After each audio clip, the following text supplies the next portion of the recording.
and welcome to ONTV News. I'm Creel. And I'm Kayla Brandon. What better way to celebrate Hump Day than a trip to your local farmers market in downtown Lake Orion? The market officially opened for the summer season this past Wednesday, and I was there with ONTV's Joe Johnson to see what fresh findings they had to offer. Ominous clouds Wednesday could have been trouble for vendors at the Lake Orion Farmers Market. But with the sound of a bell,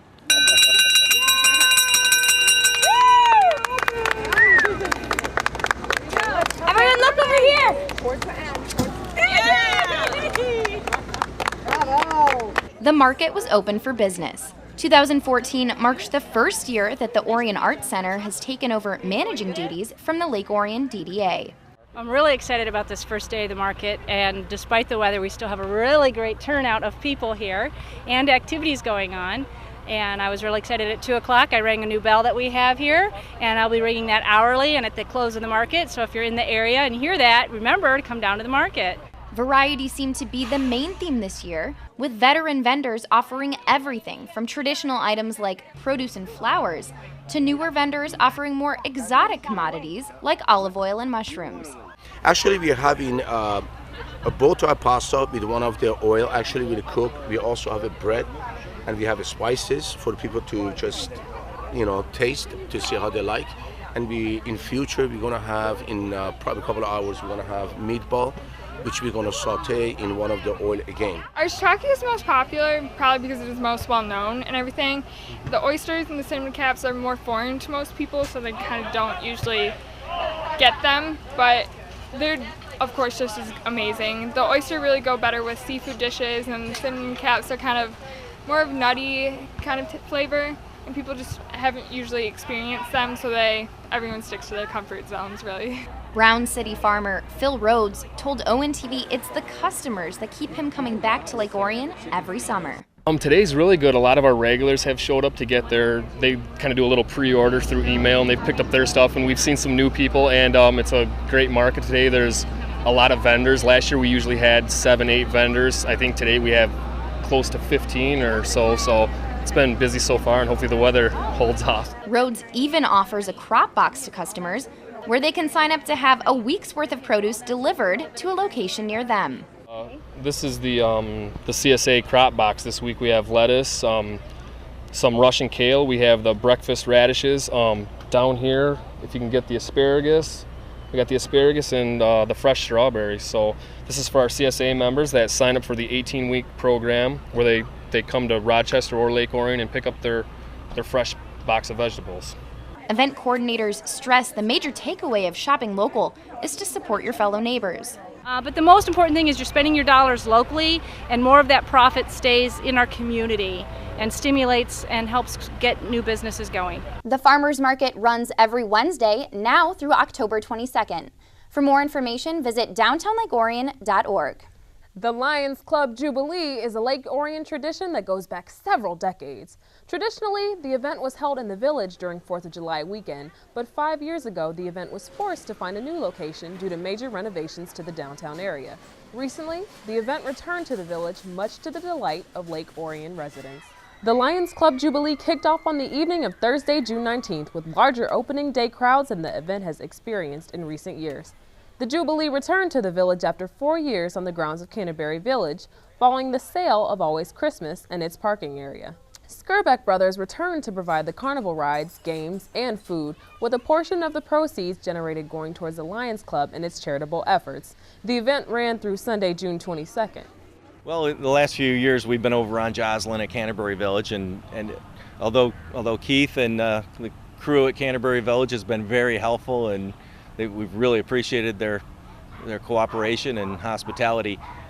We think that being back downtown, we've had a lot of reception on Facebook and on our website, and people are talking about it all over town. Just the tradition of having it back downtown where it belongs, And when you're driving north on Lapeer Road, you look down the angled street of Broadway, and you see this giant Ferris wheel, and it's just, we think, going to attract so much more attention from people out of town, people heading toward Lapeer and Ortonville and things like that, that we think we're going to get a lot more attendance this year than we had.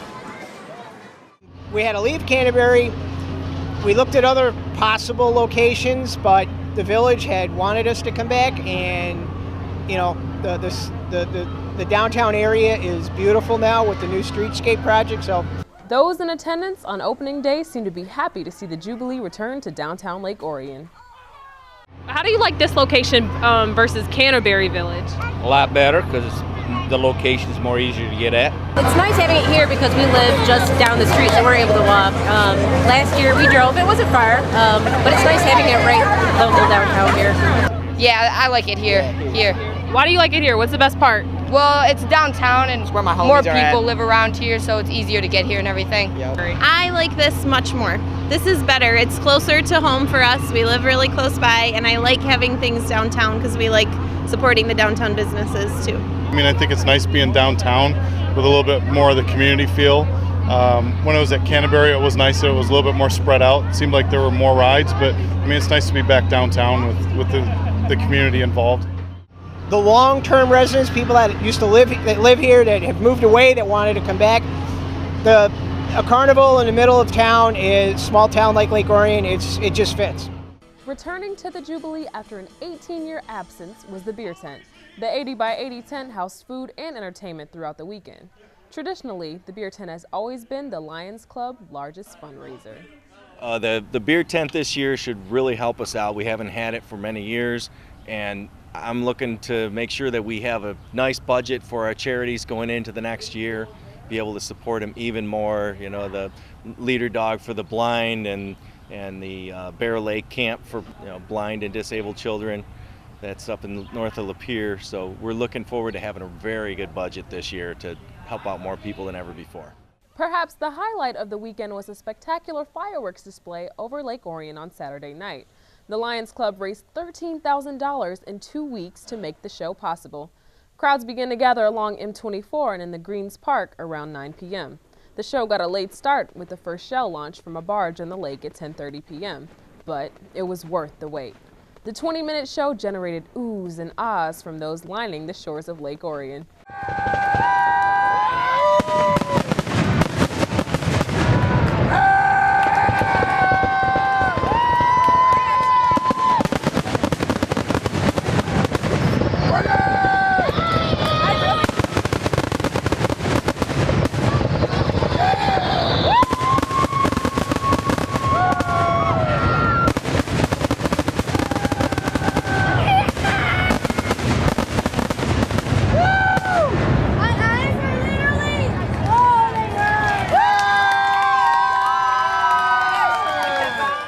Keep in mind, the Lake Orion Fireworks Association is planning on having a fireworks display of their own on the 4th of July.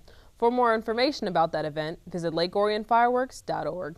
As the school year came to an end, the seniors at Lake Orion High School bid farewell to classmates and teachers as they collected their diplomas during graduation. 555 members of the class of 2014 assembled for the last time at DTE Energy Music Theater on Tuesday, June 10th. Lake Orion Community Schools Superintendent Marian Giannopoulos recounted how she came into the position when the class of 2014 were only freshmen. She talked about academic and athletic records, as well as records for freezing temperatures, snow accumulation, and school closures this past winter. I want to share a couple of tweets that I received from this class. Ready? Shout out to Marian Giannopoulos for snow day number 10. We should send Marian Giannopoulos a gift basket to show our appreciation. Hashtag snow days forever. I am still waiting for the gift basket. Then I started getting advice tweets from you. The light at Lapeer and Stadium is still out. If we have school tomorrow, it's going to be a nightmare. How about this? If this gets 20,000 retweets, can we have a snow day tomorrow? And on the few days that I canceled, and you realized that we were going to have to start making up days, your tone changed. Don't cancel, please. I need to go to school tomorrow. Those are the exams I knew I was confident that I would pass. And on one And on one nasty day, when I did not cancel, I received my favorite tweet.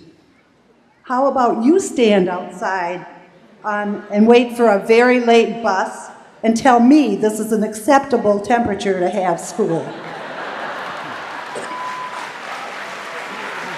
As graduates received their diplomas, one member of the class of 2014 received a special surprise.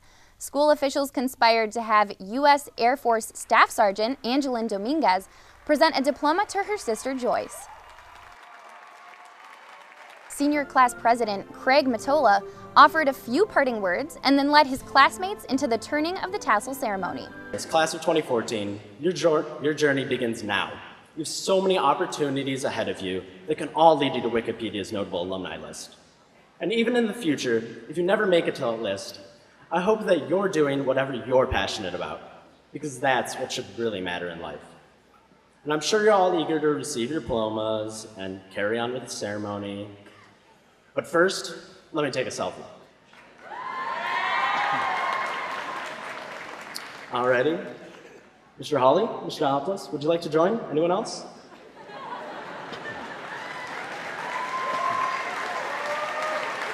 All righty. Everyone ready? There you go. Thank you.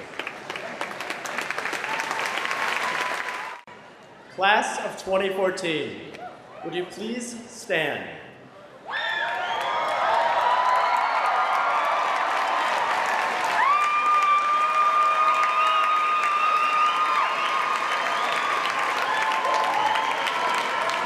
You may now turn your tassel from the right to the left.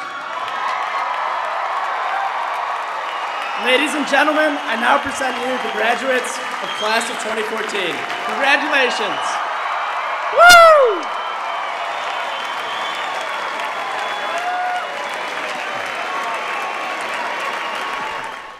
We here at ONTV would like to congratulate the graduates who served as interns or volunteers at ONTV and wish them the best of luck as they pursue their careers. Every day you may encounter someone in this community who has a talent or skill that may surprise you. You may know Roberto Vecchi as the general manager of Buffalo Wild Wings, but did you know he's also an author and poet? On Saturday, June 14th, Crate's Coffee House on M24 hosted a book signing and poetry reading by Roberto Vecchi, whose book, The Dragon Within Redemption, is the first in a planned series of poetry collections. I've got poems that date back probably 8 or 9 years ago, but when I was writing then, I wasn't writing with the intent to publish. However, 3 years ago, I started talking to some of my friends who had read some of my poems, and they suggested that I had to publish it, so that's when I started writing with the intent. And from then on, it kind of came together last summer when I found a publisher online and put the book out there, and it's kind of been really good. The event also acted as a charity fundraiser. $4 from the sale of each book went toward Blessings in a Backpack, an organization that supplies students with meals to get them through the weekend. And that has a lot of special meaning for me because I was one of those kids growing up. I remember in high school not having a lot of money, being on free lunches for I think 2 or 3 years and reduced lunches for the rest. I remember what that was like, and I just wanted to do something with my book to help them out. We asked Vecchi if he had any words of advice for aspiring authors and poets. Keep one thing in mind. When you get your book in your hand and you're actually looking at it and seeing it, it's unlike anything you've ever felt. And find your own voice. You can't write, don't worry about who tells you how you have to write. Don't worry about the rules, don't worry about rhyming, don't worry about anything else. Just write from within and find your own voice. During this time of the year, it's not too difficult to find a car show any given weekend in the Metro Detroit area. Recently, Canterbury Village was the setting for a gathering of Corvette enthusiasts. ONTV's Joe Johnson found out this car show also acted as a fundraiser. On Saturday, June 14th, Canterbury Village was the site of the 10th annual Corvette Fest.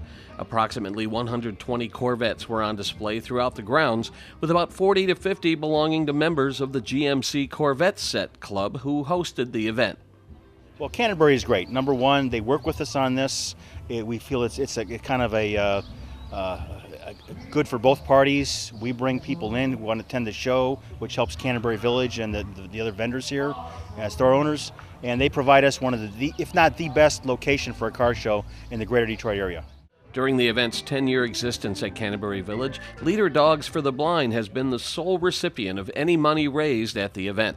A silent auction featured 140 items in gift baskets, including 6 tickets to the 2015 Indy 500.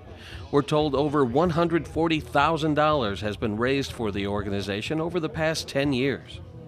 Well, the funds raised from the Corvette set go to help our clients who are blind or visually impaired, and all of our services that we offer at Leader Dogs for the Blind are free to our clients. So they don't have to pay for anything, so every single little dollar that the Corvette Club raises, and they don't raise a little bit, they raise a lot, is helpful to our clients. Members of the GMC Corvette Set Club come from all over the Metro Detroit area. The club's motto is, "We joined because of the car, we stay because of the people." Larry Dixon of Rochester Hills is the owner of this 1961 Corvette that's been in his family since 1972. I'm a C1 fan. I have nothing, I do love the 2014s and the new one, the C7s. But personally, the cars that really get my attention are the C1s. From 53 through 1962. I of course have a soft spot in my heart for the 61. But I like the contrasting coves. I like the big white walls. That was the last year for that. I think the styling is just immaculate. So if I had to do it all over again, this is the car I'd select. Bob Crane of Bloomfield Township has owned 6 Corvettes. He currently owns a C7, the newest generation of the Corvette, which came into his possession this past December. You compare it to a Viper or a Ferrari or something like that, the value is much better.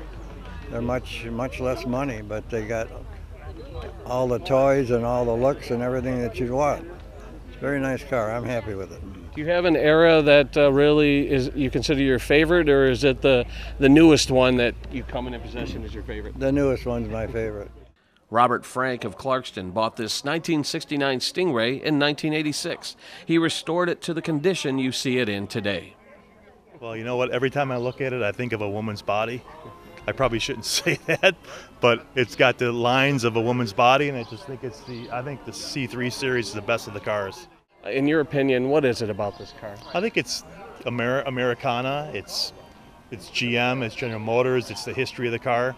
From 53 to 2014, there's Harley people and there's Corvette people, and I think they're equally passionate about the brand and what comes along with the vehicle. That's what I'm here with my wife and 2 daughters, and they appreciate the experience. Well, I guess I'd say because it's still, and has been for quite some time, America's true sports car. Since it was first envisioned back in 53, got performance in 55, got its first V8 then, and ever since it's been on the cusp of performance for American car owners and for American sports cars. It's racing, in fact, today at Le Mans with the new C7 edition, and it's the best value for the dollar in the world for a performance sport car. For more information about the club, including a calendar of upcoming events, visit gmccorvetteset.com. From Canterbury Village, I'm Joe Johnson reporting for ONTV News. The next major event scheduled to take place at Canterbury Village is the 8th Annual Hot Blues and Barbecue Festival, scheduled to take place Saturday, July 12th from 3 p.m. to 9 p.m. For more information about upcoming events, visit canterburyvillage.com.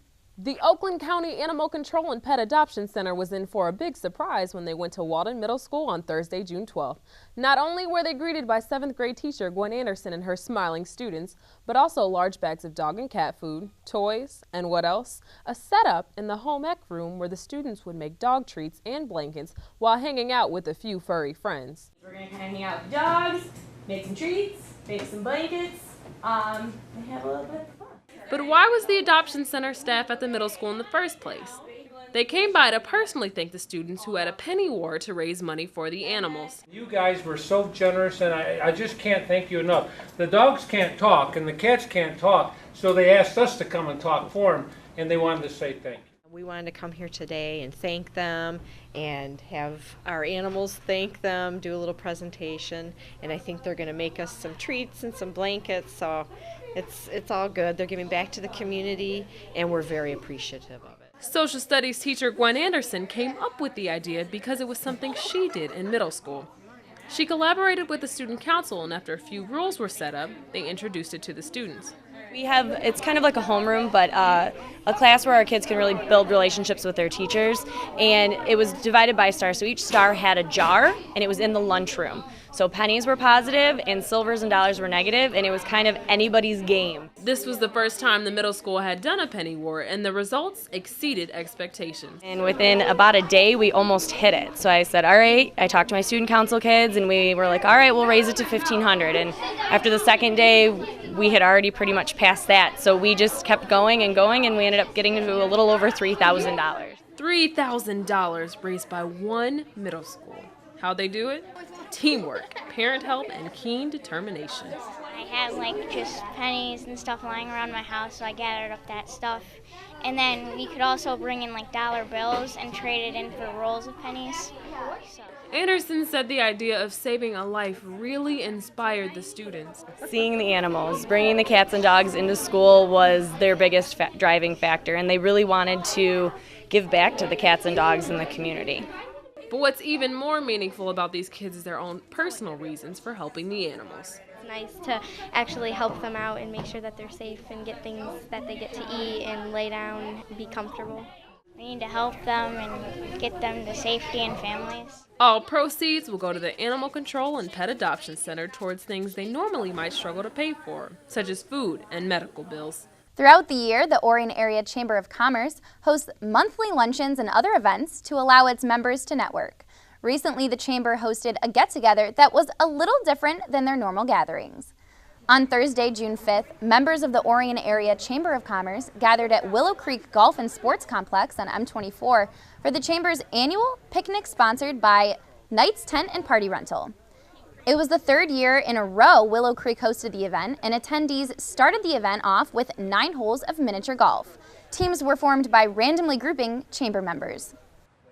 But we like to force people to meet others that they may not know, because that's how they build relationships with each other and network, and then our businesses will use each other when they need a product or service. So it's really an important thing for the chamber to help people make those connections. Following a round of golf, members were treated to chili dogs courtesy of Baldwin Cafe and frozen custard from Culver's. Prizes were handed out for the lowest score and highest score.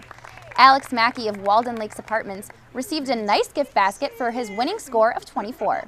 And with a score of 40 for 9 holes, Michelle Griffiths of PNC Bank received a gift basket full of goodies to help her improve her golf game. You know, every summer when it gets nice out, especially since we live here in Michigan, we love to get outside and do something fun and something different and something that is not quite so stuffy. So it's very fun to be here at Willow Creek and play some miniature golf and do door prizes and have hot dogs and just enjoy this beautiful weather that we have. For more information about the Chamber's monthly luncheons and other events, visit their website at orionareachamber.com or give them a call at 248-693-6300. It's that time of the year again when families all over our community get together to light up the sky with fireworks. ONTV stopped by Orion Fire Station number 2 to talk to Fire Prevention Lieutenant Christopher Hagan about how to stay safe around fireworks this holiday. Yeah, so fireworks safety is very common sense based. There's nothing too crazy about it. You want to make sure you don't point fireworks at anybody. It's that common sense rule. You don't want anything coming at you and hitting you in the face, and you don't want to have something hit somebody else. And you're dealing with a lot of active particles that can cause a fire. So not a lot of people know, but sparklers burn at 2,000 degrees, right around 2,000 degrees. So keeping them away from children or monitoring children with them is very, very important. We also want to keep a bucket of water and a hose nearby, kind of at all times. A lot of people have heard the dud firework. The dud firework is when you light and you're sitting there waiting for the show to go on and nothing happens. So what we want to do for people that have a dud firework is wait about 20 minutes. Never try to relight it, because the last thing that we want is to have a little bit of ember in there, a very, very short wick. You light it, and now we have ourselves a bigger problem, because now your face is really close, or your hands are very close. Not only will people be sending fireworks off from their own yards, but the Lake Orion Firework Association will be launching their fireworks on July 4th. ONTV was able to talk with the association president, Carl Cyrowski. The main thing is we have hired, last year we had Ace Pyro, very professional company. They're from Manchester, Michigan, so they're a Michigan company. And you know, we firmly believe to do business in our backyard if we can, and we are. And last year they put on a very good show. The thing that was very interesting to us is that prior to the show, they showed us a video of different kinds of fireworks, and we got to pick which ones we want, and then they put the show together. With all the fun that everyone will be having this July, please be aware and comply with all of the village ordinances. ONTV was able to catch up with Lake Orion's police chief, Jerry Narsh, at the police station. So we've got a lot of big fireworks shows coming up that are a blast, but everybody wants to know about the consumer fireworks and what they can use. So let's talk a little bit about what, at least in the village, is legal and illegal. One of the first things you need to know is that the village of Lake Orion does have an ordinance that pretty much mirrors state law, which means that fireworks can be lawfully shot off the day before, the day of, and the day after of several holidays, one of which, of course, is 4th of July. So that's a good thing. But there are certain restrictions to setting those fireworks off, and we want everybody to be cognizant of those laws and understanding what they can do and what they can't do, because it's very, very important. So in order for everybody to get along and have fun, celebrate our independence, and celebrate the other holidays, fireworks are just perfect for that occasion. But we'd ask you to be responsible, be reasonable, and of course be safe.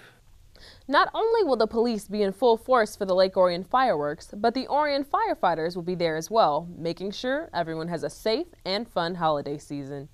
With all that's happening in the township, the Board of Trustees have a lot to discuss at their bi-monthly meetings. Here is Victoria Creel with a recap of the June 16th meeting. It went on for almost 4.5 hours, but the Board of Trustees did get down to some serious business at their meeting on June 16th. Most of the discussion centered around the heating and cooling systems at the Orion Center and the proposed construction of a Tim Hortons and Cold Stone Creamery on Baldwin Road. Now I'm standing outside the Orion Center where heating and air conditioning has not been working properly. OHM advisors completed a review and presented their findings to the board. The advisors offered a few different options to fix the problem that range in price from $250,000 to $500,000. The board voted to proceed with the issue in closed session. The most lengthy talk of the night, though, concerned the proposed Tim Hortons and Cold Stone Creamery on Baldwin Road between Walgreen and Wetterstone Apartments. Some residents were concerned about increased traffic and the possibility of accidents, especially considering the density of young families in the area. And other residents questioned the hours of the Tim Hortons facility. They were worried that it might be open too late at night. But the board did approve the plan for the Tim Hortons and Cold Stone Creamery to be open from 5 a.m. to 11 p.m.